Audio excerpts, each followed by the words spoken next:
16वीं शताब्दी और उसके बाद भारत में कई यूरोपीय यात्री आए। इन लोगों ने फिर मुगल काल के बारे में विस्तार से डिटेल में लिखा।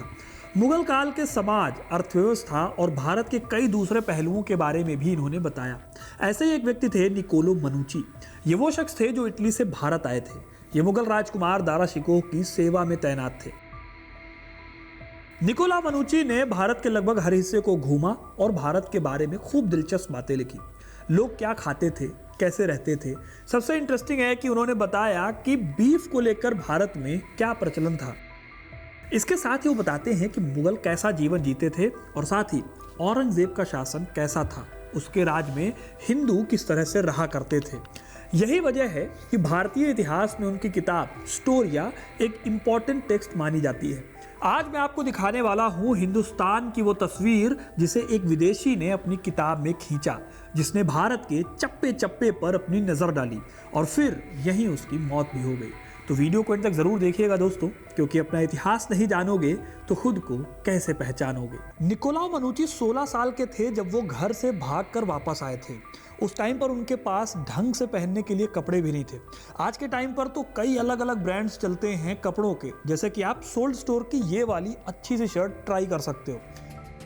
निकोलाउ मनुची 16 साल की उम्र में भारत आए थे। वो इटली से जुड़े हुए थे और एक तोपची थे। जब वो दिल्ली आए तो यहाँ रहने वाले जेसुइट पादरियों से जुड़ गए। उनके साथ मिलकर उन्होंने मेडिकल साइंस के बारे में थोड़ी बहुत पढ़ाई की। फिर सालों की प्रैक्टिस के बाद वो कुछ रोगियों को ठीक करने में कामयाब भी हो गए। इस वजह से उन्हें मुगल दरबार में एक डॉक्टर का काम दे दिया गया। 1653 में उन्होंने जिम्मेदारी संभाली थी। मनुची के अनुसार उन्हें औरंगजेब की सेना में भी शामिल होने का मौका दिया गया था, लेकिन उन्होंने ऐसा नहीं किया। जब दारा शिकोह की हार हुई तो उसके बाद उन्होंने राजपूत राजा मिर्जा राजा जयसिंह के लिए भी काम किया, लेकिन ये काम भी वो ज़्यादा देर तक नहीं चला पाए। मनुची की यात्राएं और रोजगार की तलाश उन्हें पूरे भारत में ले गई, कश्मीर से बंगाल तक और गोवा से मद्रास तक। खैर, मुगल दरबार में रहते हुए उन्होंने मुगलों को और भारत को बेहद करीब से देखा और यहाँ के बारे में कई दिलचस्प बातें बताई। निकोलो उस समय भारत में रह रहे थे जब औरंगजेब ने शाहजहां को कैद कर लिया था। इसके बाद इन्हीं निकोलाउ के टाइम पर उत्तराधिकार की प्रसिद्ध लड़ाई हुई, जिसमें औरंगजेब ने अपने भाई दारा शिकोह को मरवा दिया। ये वही दारा शिकोह थे जिन्हें शाहजहां सहित बाकी कई लोग मुगल बादशाह के रूप में देखना चाहते थे। मनुची ने मुगल दरबार में दारा के लेवल के बारे में बताते हुए लिखा है, राजा के सामने उपस्थित सभी लोग खड़े थे, केवल एक व्यक्ति सिंहासन के किनारे बैठा हुआ था, भले ही उसका आसन नीचे था। ये राजा का पुत्र राजकुमार दारा शिकोह था। इस तरह मुगल दरबार में दारा के कद के बारे में पता चलता है निकोलाउ की इस बात से। ऐसे ही दारा शिकोह की फांसी के बारे में भी निकोलाउ एक दिलचस्प किस्सा बताते हैं। निकोलाउ लिखते हैं, जब औरंगजेब कश्मीर में था तो उसे शिकार पर जाना था। शिकार औरंगजेब का खास शौक था। एक बार शिकार के वक्त जब औरंगजेब थक कर एक पेड़ की छाया में बैठ गया तो उसके एक शिकारी ने उससे एक सवाल पूछा कि औरंगजेब ने दारा शिकोह का सिर काटने का आदेश क्यों दिया। इस सवाल ने औरंगजेब को थोड़ा चौंकाया, लेकिन फिर उसने जवाब दिया कि यह दारा का दुर्भाग्य था कि उसका सिर काटना पड़ा। निकोलाउ ने औरंगजेब के बारे में काफ़ी कुछ लिखा है। कभी उसकी तारीफ की है तो कभी भर के उसकी निंदा की है। मनुची की माने तो औरंगजेब एक बेहद अच्छा एडमिनिस्ट्रेटर और बादशाह था, लेकिन उसकी धार्मिक नीतियां कठोर थी, जिसने मुगल साम्राज्य को विभाजित कर दिया। मनुची ने औरंगजेब को एक ऐसा शासक बताया जिसने सत्ता पाने के लिए न केवल अपने भाइयों का वध किया, बल्कि अपने पिता शाहजहां को भी बंदी बना दिया। मनुची ये भी लिखते हैं कि औरंगजेब ने सत्ता के लिए धर्म को हथियार बनाया और अपने शासन में इस्लामिक कानूनों को ज़्यादा महत्व दिया। मनुची ये भी बताते हैं कि औरंगजेब के शासनकाल में हिंदुओं के प्रति कठोर नीतियां अपनाई गई, जैसे मंदिरों का विध्वंस, जजिया को दोबारा लागू करना और गैर मुसलमानों के प्रति भेदभाव। उन्होंने लिखा है कि नीतियों से हिंदू और मुस्लिम समुदायों के बीच तनाव बढ़ा। मनुची ये भी बताते हैं कि औरंगजेब के कठोर धार्मिक दृष्टिकोण ने न केवल हिंदुओं को बल्कि शिया और सूफी मुसलमानों को भी असंतोष से, गुस्से से भर दिया। मनुची ने औरंगजेब के सैन्य अभियानों का भी वर्णन किया है, जिनमें मराठों और राजपूतों के साथ उनका संघर्ष शामिल है। उन्होंने ये भी लिखा कि औरंगजेब के दक्षिण भारत के अभियानों ने मुगल साम्राज्य को आर्थिक और सैन्य रूप से कमजोर कर दिया। निकोलाउ ने मुगल दरबार में काफ़ी साल बिताए और उनके हिसाब से सबसे शानदार यूरोपीय दरबार भी भारतीय दरबारों की समृद्धि और उसकी भव्यता की तुलना नहीं कर सकते। निकोलाव ने साउथ इंडिया का भी दौरा किया और यहाँ मौजूद साम्राज्यों को देखा, लेकिन उनके हिसाब से वो साम्राज्य बहुत खास नहीं थे। निकोलाव मानते थे कि साउथ के राजाओं से पैसा देकर युद्ध को खत्म करना बेहद आसान है। कमजोर राजाओं को अक्सर इससे खूब फायदा होता था। केवल पैसा ही वो चीज़ थी जिससे वो प्यार करते हैं और जो उन्हें सब कुछ दिला सकता है, ऐसा उनका मानना था साउथ इंडियन रूलर्स के बारे में। भारत में रहते हुए उन्होंने कई इंडियन फंक्शंस को भी अटेंड किया, फेस्टिवल मनाए। इसमें उन्होंने सबसे इंपॉर्टेंट फेस्टिवल में से एक होली का जिक्र किया है। होली मनाने के बारे में उन्होंने बताया है कि जो लोग बड़े ऑफिसर या मुगल पोस्ट पर होते थे वो एक दूसरे के ऊपर महकने वाला तेल और धूल फेंक कर, पानी फेंक कर जश्न मनाते हैं। वहीं जो लोग समाज में निचले दर्जे पर थे तथा कथित रूप से, वो लोग गंदा पानी और दूसरी बदबूदार चीज़ें एक दूसरे पर फेंक कर जश्न मनाते हैं।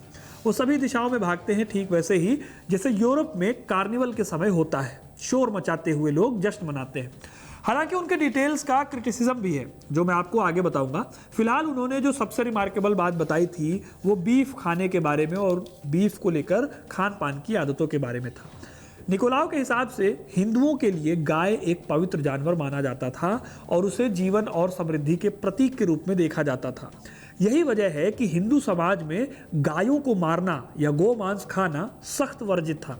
उन्होंने इस बारे में लिखा, इस देश में ब्राह्मण, तपस्वी, साधु और विद्वान कोई मांस या मछली नहीं खाते। मुझे लगता है कि दूसरी जातियों के खान पान और खाने के तरीके के बारे में बताना भी उचित होगा। मैंने अब तक जिन लोगों के बारे में बात की है उनमें से कोई भी गाय का मांस नहीं खाता, लेकिन वो यूरोप में खाए जाने वाले सभी दूसरे मांस खाते हैं। ये लोग गाय का मांस खाना घृणित मानते हैं। इस तरह से देखा जाए तो निकोलाव के हिसाब से भारत में गोमांस को बिल्कुल भी वैध नहीं माना जाता था, खास करके हिंदू सोसाइटी में। यही नहीं, उन्होंने अलग अलग कम्युनिटीज के बीच में खान पान के कल्चर में अंतर भी बताया। जैसे कि हिंदुओं में अगर गोमांस खाना सख्त मना था तो वहीं मुसलमान अपने फूड कल्चर में गोमांस का सेवन करते थे। इसके साथ ही निकोलाव ने बताया कि भारत में कपड़े किस तरह के पहने जाते थे। वो बताते हैं कि जब वो भारत पहुंचे तो उन्हें बहुत आश्चर्य हुआ क्योंकि वहाँ अधिकतर लोग सफ़ेद कपड़े पहने हुए थे। साथ ही कई तरह के लोग थे जिनमें पुरुष और महिलाएं भी शामिल थी। इस डिटेल को देखकर इस इतिहासकार अंदाजा लगाते हैं कि वो किसी शोक सभा में गए होंगे या किसी के अंतिम संस्कार में गए होंगे जहां पर लोगों ने सफ़ेद कपड़े पहने थे। ठीक इसी टाइम पर इनके विवरणों से भी पता चलता है कि पर्दा प्रथा बहुत ज़्यादा प्रचलित नहीं हुई थी। वो कहते हैं ज़्यादातर हिंदू अपना चेहरा नहीं छिपाते हैं, जैसा कि फारस और तुर्की में होता है जहाँ महिलाएं अपना चेहरा छिपाकर घूमती हैं। ये सच है कि मुसलमान महिलाएं अपना चेहरा किसी को नहीं दिखाने देती। अब अगर यहाँ पर आप ध्यान से देखो तो वो हिंदुओं और मुसलमानों के पहनावे के तरीके में अंतर की ओर इशारा करते हैं। इस तरह दोस्तों निकोलाव ने अपने संस्मरण यानी हिस्टोरिया डे मुगोर या मुगल की कहानी में मुगलों के बारे में काफ़ी जानकारी दी है। हालांकि आज के वक्त में इतिहासकारों ने उनकी किताब को बहुत ध्यान से पढ़ने के लिए कहा है। इतिहासकार सतीश चंद्रा ने कहा कि मानुची के विवरण यूरोपीय पूर्वाग्रहों से भरे हुए हैं। एग्जाम्पल के लिए वो शाकाहार की प्रथा का मजाक बनाते हैं और साथ ही महिलाओं को पूरी तरह से पुरुषों पर निर्भर बताते हैं, जो कि सही नहीं है। इतिहासकार जादूनाथ सरकार भी उनकी किताब को लेकर लिखते हैं कि उनकी किताब में तथ्य हैं और कल्पना भी है, इसलिए बहुत सोच समझकर निकोलाव मनुची की किताब को देखना चाहिए।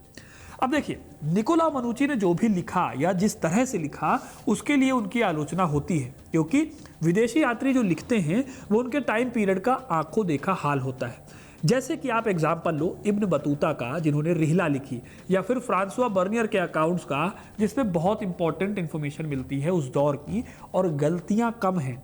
लेकिन निकोलाव मनुची के हिस्टोरिया ग्रंथ में कई ऐसे विवरण हैं जिसमें मनगढ़ंत बातें लिखी हुई हैं।